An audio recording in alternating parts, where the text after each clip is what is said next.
आइए महाराज सुखदेव जी महाराज वर्णन करते हैं ध्रुव के वंश का। इनके वंश में अंग नाम के एक राजा हुए, बड़े धर्मात्मा राजा थे। पत्नी का नाम था सुनीता। पुत्र नहीं था, लेकिन पुत्र की आकांक्षा में दर दर ठोकरें खाई और पुत्र भी प्राप्त हुआ। तो वेन नाम का पुत्र महाराज अंग के यहां आया। इस वेन का स्वभाव जगत का चैन लूटना हो गया था। माता पिता को दिन रात कष्ट देता था। सतयुग में तो एक धुंधकारी हुआ, एक वेन हुआ, लेकिन इस कलयुग में तो घर घर में वेन और धुंधकारी पनप रहे हैं, जो जीते जी माँ बाप को खून के आंसू पिला रहे हैं। क्या घरों की स्थिति है, किसी से कुछ छुपा हुआ नहीं है। सब चाहते हैं हमारे बच्चे को हम अच्छी शिक्षा दें। साक्षरता का युग है, लेकिन साक्षरा इधर से बोलो, उल्टा बोलो साक्षरा। राक्षसा साक्षर बना रहे हैं कि राक्षस बना रहे हैं? जितनी साक्षरता आती जा रही है उतनी प्रवृत्ति राक्षसी होती जा रही है।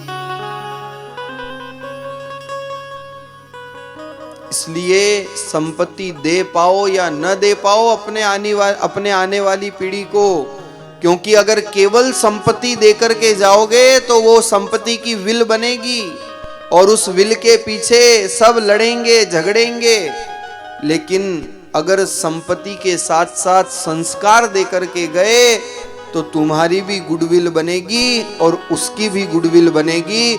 अब ये निश्चित करना है कि केवल विल बनाना चाहते हो या गुडविल बनाना चाहते हो। और इसलिए मैं अक्सर कहा करता हूं, मत शिक्षा दो इन बच्चों को चांद सितारे छूने की। ऐसे ऐसे प्रकरण सामने आते हैं कलयुग में। अखबार के मुखपृष्ठ पर एक कलेक्टर, अभी कुछ समय पहले की घटना है, एक कलेक्टर ने जो सारे जिले को अपने अधीनस्थ रखता है, जिलाधीश होकर के सारे जिले को चलायमान करता है, व्यवस्थाओं को देखता है,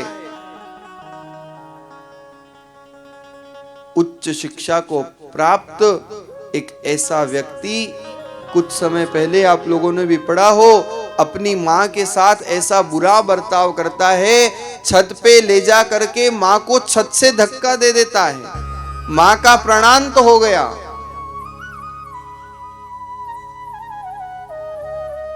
लेकिन पास में सीसीटीवी फुटेज से जब सत्यता सामने आई तो लोगों ने दांतों तले अंगुली दबा ली। बड़े बड़े शहरों में लोग माँ बाप को फ्लैट में बंद करके चले जाते हैं, बरसों तक कोई उनकी सार संभाल करने वाला नहीं होता, उनके कंकाल मिलते हैं। कई ऐसी खबरें अखबारों के मुखपृष्ठ पर होती है।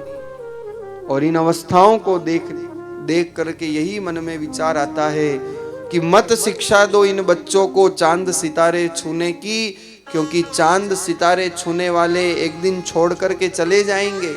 हर माँ बाप को इच्छा होती है कि मेरा पुत्र मेरे बुढ़ापे में मेरी लकड़ी बने, मेरा आसरा बने, मेरा सहारा बने। लेकिन वो इतना साक्षर हो जाता है कि अपनी मथुरा अलग ही बसा लेता है। मत शिक्षा दो इन बच्चों को चांद सितारे छूने की, चांद सितारे छूने वाले एक दिन छोड़ करके चले जाएंगे।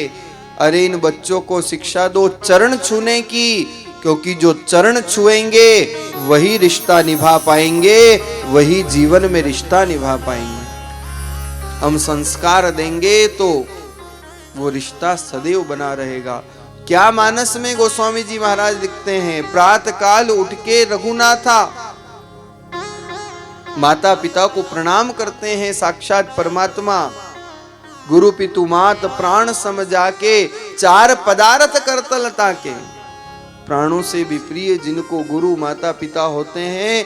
संसार के चारों पदार्थ, ये मानस की चौपाइयां कोई साधारण चौपाइयां नहीं, ये वेद की ऋचाएं हैं जो सत्यता पर घटित होती है। संसार में उन्हें सब कुछ प्राप्त हो जाता है।